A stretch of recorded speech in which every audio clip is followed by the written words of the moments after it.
स्वागत है आप लोगों का टीजीटी पीजीटी कॉमर्स की तैयारी में। इससे पहले 30 क्वेश्चन मैं आपको बता चुका था। उस 30 क्वेश्चन से आगे की हम तैयारी की बात कर रहे हैं। बहुत ही मोस्ट इम्पोर्टेंट क्वेश्चन है, बने रहिए मेरे साथ में।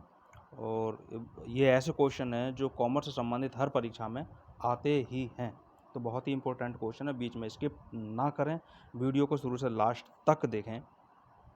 हर क्वेश्चन बहुत इंपॉर्टेंट है, समझ में आएगा। जैसा पहला आपको ये क्वेश्चन यहाँ पर दिखाई दे रहा है, मैंने 30 क्वेश्चन बता दिए थे। उससे आगे का क्वेश्चन है 31 नंबर का, मैंने इसको नंबर दिया है।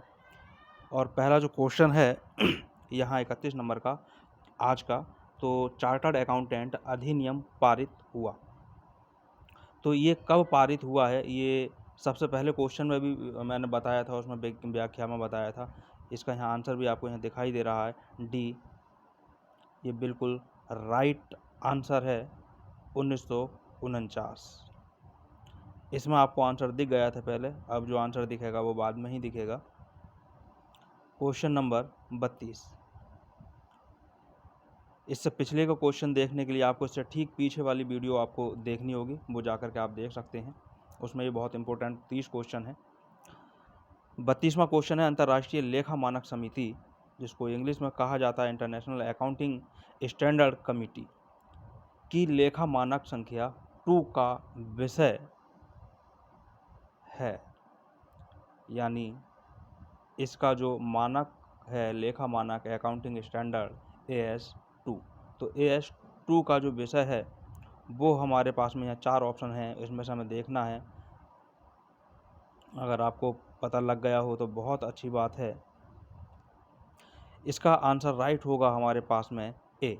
यहाँ पर 4 ऑप्शन दे रखे हैं, रहतिया का मूल्यांकन और प्रस्तुतिकरण, सूचनाओं का प्रकटीकरण, ह्रास, लेखांकन और उपरोक्त में से कोई नहीं। तो यहाँ पर जो हमारा राइट आंसर होगा वो आंसर होगा ए, क्योंकि सूचनाओं का प्रकटीकरण और ह्रास के लिए अलग मानक संख्या निर्धारित है, और इनके लिए जो संख्या निर्धारित है मानक स्टैंडर्ड की, AS की, वो देखें यहाँ है। अंतर्राष्ट्रीय इसमें जो है, हाँ, अब तक अंतर्राष्ट्रीय लेखा मानक समिति, जैसे इंटरनेशनल अकाउंटिंग स्टैंडर्ड कमेटी की जो इन्होंने प्रस्तुत की है मानक संख्या, वो 41 ही की है। बाकी ये सारे स्टैंडर्ड जितने भी हैं इसके लेखांकन के, मैं आपको अलग से एक वीडियो उसको बना दूंगा, उससे सारा कुछ समझ में आएगा, सारा कन्फ्यूजन खत्म हो जाएगा।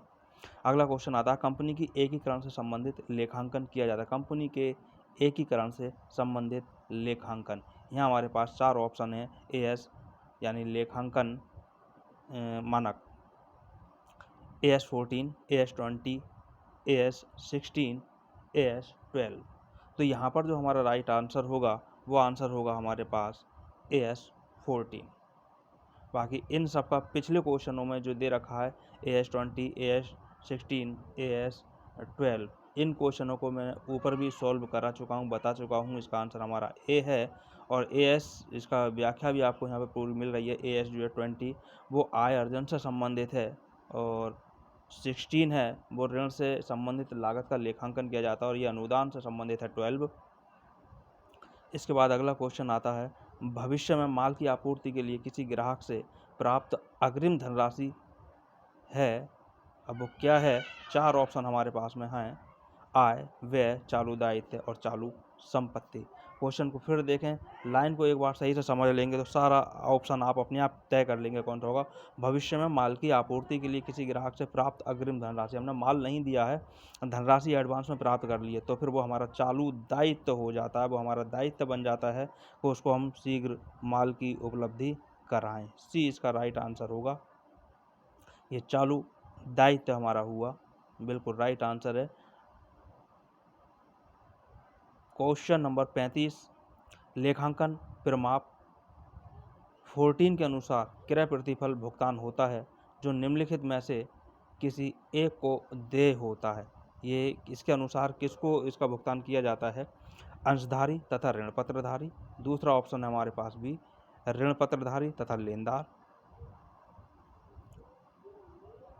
तीसरा सी आंसर जो है तो वो ऑप्शन है अंशधारी तथा लेनदार, और डी आंसर है अंशधारी। तो यहाँ जो राइट आंसर होगा वो आंसर होगा डी, यानी केवल अंशधारियों को क्रय के बदले में प्रतिफल लाभांश के रूप में दिया जाता है, और वो दिया जाता है AS14 के अनुसार। क्वेश्चन एक बार यहाँ फिर देख लें, AS14 के अनुसार क्रय प्रतिफल को भुगतान किसको किया जाता है, तो यह केवल अंशधारियों को दिया जाता है।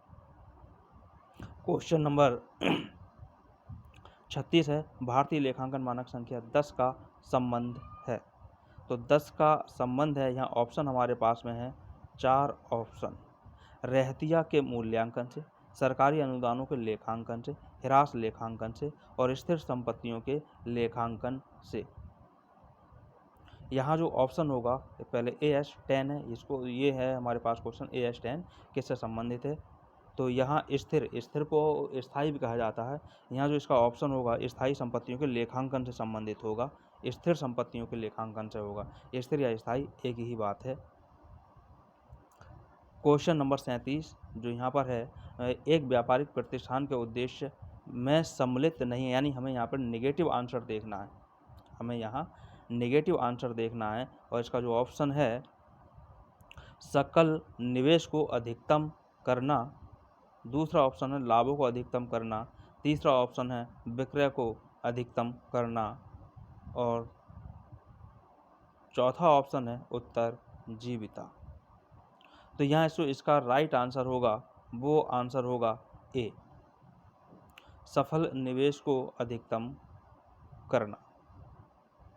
बिल्कुल राइट आंसर जो होगा वो ए ही होगा, सकल निवेश को अधिकतम करना। पहले क्वेश्चन को एक बार देख लें, एक व्यावसायिक प्रतिष्ठान के उद्देश्य में सम्मिलित नहीं है, हमें नेगेटिव देखना है, सकल निवेश को अधिकतम करना। राइट आंसर यही होगा, देख लेते हैं, ये आंसर बिल्कुल राइट है। अगला क्वेश्चन हमारे पास आता है, जो इसके उद्देश्य हैं, इसके उद्देश्य एक बार देख लें। एक व्यापारिक या व्यावसायिक प्रतिष्ठान के निम्नलिखित उद्देश्य हैं, लाभ कमाना, विक्रय को अधिकतम करना, उत्तरजीविता, ग्राहकों का सृजन करना, प्रतिष्ठा और सम्मान या ख्याति को बढ़ाना। अगला क्वेश्चन है 38, एक मानक लेखा परीक्षा, इसको इंग्लिश में जो इसको बोला जाता है स्टैंडर्ड ऑडिटिंग लेखा परीक्षा है, तो लेखा परीक्षा ऑडिटिंग प्रैक्टिस, इसको शॉर्ट में SAP फर्स्ट भी बोला जाता है।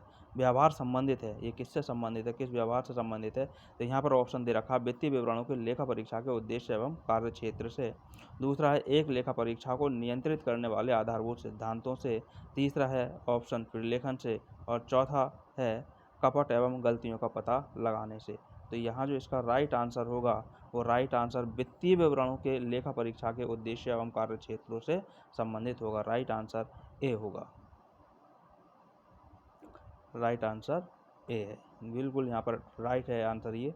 तो इसका नाम भी चेंज किया गया था और इसके केवल 14 मानक तय की, वो 34 मानक इसके तय किए गए हैं।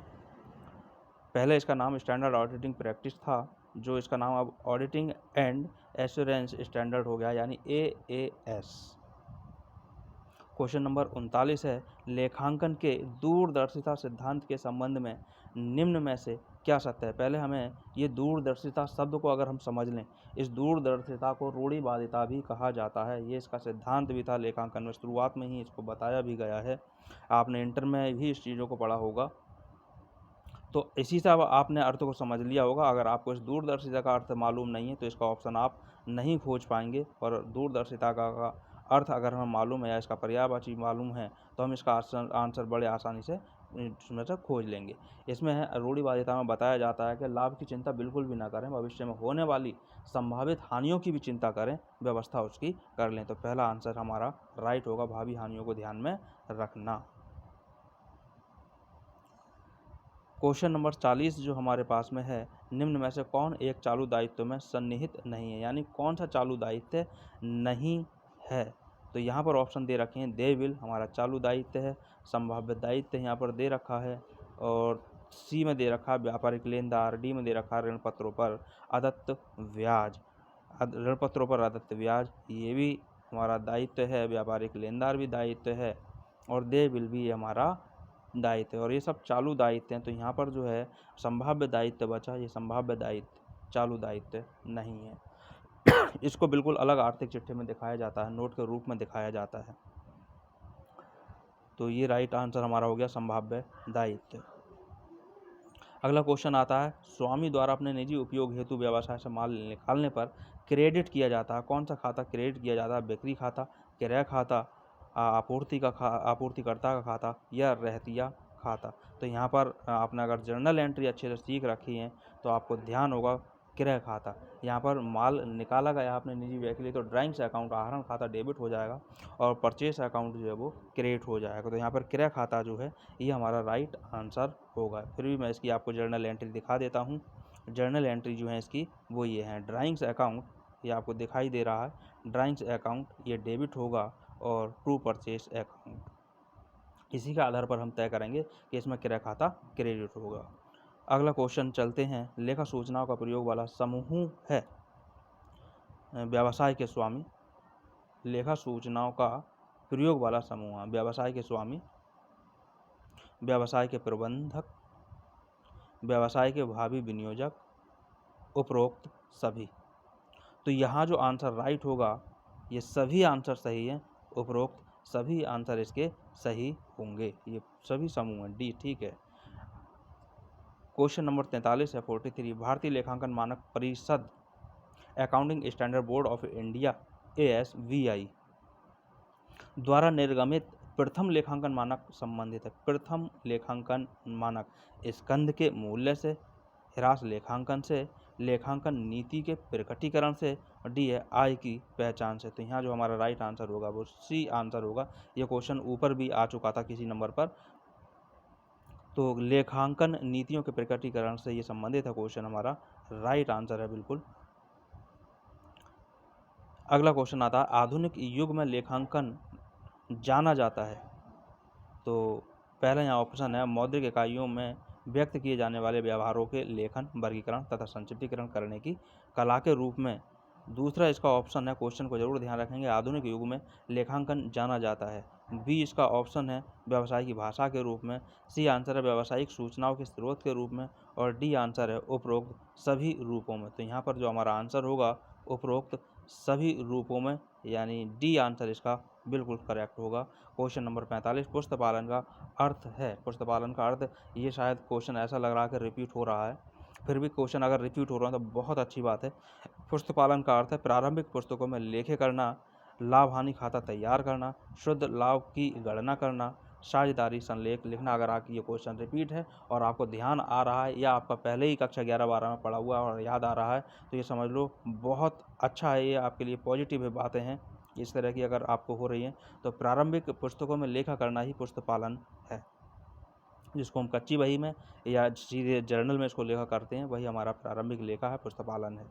तो प्रारंभिक पुस्तकों में लेखे करना, इसका राइट आंसर होगा ए। अगला क्वेश्चन आता है, अर्जित किंतु अप्राप्य आय मानी जाती। जो अर्जित यानी ये इसको हम बोलते हैं अर्जित, उपार्जित आय, उसको उपार्जित आय भी कहा जाता है। तो ये उपार्जित आय हमने कमा तो लिए लेकिन अभी हमें प्राप्त नहीं हुई है, तो ये मानी जाएगी, संपत्ति मानी जाएगी, दायित्व माना जाएगा, या फिर हानि मानी जाएगी, या फिर पूंजी मानी जाएगी।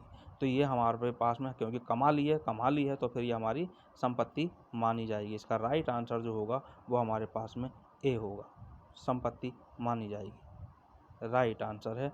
इसके बाद अगला क्वेश्चन 47 आता है, लेखांकन का मुख्य उद्देश्य निम्न की जानकारी से है। लेखांकन का मुख्य उद्देश्य व्यापार में लाभ हानि या संपत्तियों और दायित्वों को ज्ञात करना। बी है माल के रहतिया की स्थिति ज्ञात करना। सी है नकद की स्थिति ज्ञात करना। और डी है कर्मचारियों की गलतियों तथा कपटों को ज्ञात करना। यहाँ पर आंसर जो इसका राइट होगा वो आंसर होगा ए, व्यापार के लाभ हानि, संपत्तियों और दायित्वों को ज्ञात करना। ए आंसर यहाँ पर राइट होगा। क्यों राइट होगा, ये यहाँ पर व्याख्या में आपको दिखाई दे रहा है कि लेखांकन के जो प्रमुख उद्देश्य हैं वो हैं व्यापार के लाभ हानि तथा संपत्तियों एवं दायित्वों को ज्ञात करना, मौद्रिक लेन देनों के लेखन, वर्गीकरण एवं संक्षिप्तीकरण की प्रक्रिया को पूर्ण करना, प्रबंधकों को नीति निर्धारण में सहयोग प्रदान करना, यह ज्ञात करना कि व्यापार प्रगति पर है अथवा अवनति पर। 48वां क्वेश्चन है, लेखांकन मानक 6 AS6 जो कि ह्रास से संबंधित है का प्रयोग संस्तुत किया गया है निम्न के लिए। तो ये जो है, जो ह्रास का है, ह्रास का जो मानक 6 इसके लिए प्रयोग लगाया जाता है अकाउंटिंग स्टैंडर्ड, तो वो किससे संबंधित है? किसी मान्य स्टॉक एक्सचेंज से सूचीबद्ध कंपनियों के लिए ये प्रयोग किया जाता है, या निर्माण व्यवसाय में लगी हुई कंपनियों के लिए किया जाता है, या निर्माणी एवं व्यापारिक व्यवसाय में लगी हुई कंपनियों के लिए किया जाता है, या सभी प्रकार के व्यावसायिक उपक्रमों के लिए किया जाता है। तो यहाँ पर जो हमारा राइट आंसर होगा, जो स्टॉक एक्सचेंज का काम कार्य करती हैं कंपनियाँ और जो सूचीबद्ध हैं उसके लिए, उनके लिए प्रयोग किया जाता है। ए आंसर यहाँ पर हमारा राइट होगा। क्वेश्चन को एक बार फिर देख लें।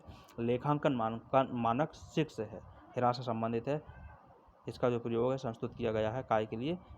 ए के लिए, यानी किसी मान्य स्टॉक एक्सचेंज में सूचीबद्ध कंपनियों के लिए। अगला क्वेश्चन हमारे पास आता है, भारत में लेखांकन मानक का निर्धारण होता है। भारत में लेखांकन मानकों का निर्धारण होता है। ये क्वेश्चन शायद रिपीट हो रहा है और शायद सबसे पहला क्वेश्चन भी यही वाला था। नंबर 1 अगर पिछली वीडियो पे आप जाएंगे तो सबसे पहला क्वेश्चन आपको मिलेगा, वो यही मिलेगा। तो ऑप्शन है भारतीय प्रतिभूति विनिमय बोर्ड द्वारा, दूसरा है बी इंस्टीट्यूट ऑफ कास्ट एवं वर्क्स अकाउंट्स ऑफ इंडिया के द्वारा, तीसरा है ऑप्शन कंपनी लॉ द्वारा, और चौथा यानी D institute of chartered accountants of India द्वारा। तो यहाँ पर जो हमारा राइट आंसर होगा, वो राइट आंसर होगा institute of chartered accountant of India के द्वारा। अगला लास्ट इस वीडियो का क्वेश्चन हमारे पास में आता है, वो क्वेश्चन है 50। तो AS3 निम्न में से कौर, ये कौर जो शब्द है यहाँ पर गलत हो गया है, इसको अभी हाथ के हाथ सही कर लेते हैं। ये क्वेश्चन हमारा हुआ जो यहाँ पर ना हुआ, निम्न में से कौन सी मदें AS3 के अनुपालन में तैयार किए गए रोकड़ प्रवाह के विवरण में विशेष रूप से समाविष्ट होती हैं? तो ऋण का इक्विटी में परिवर्तन, संपत्ति को पट्टे पर प्राप्त करना, प्रचालन एवं गैर प्रचालन नगद प्रवाह सूचना, और डी है विक्रेता को रहन देकर इमारत खरीदना। यहाँ जो हमारा राइट आंसर होगा, वो राइट आंसर सी होना चाहिए।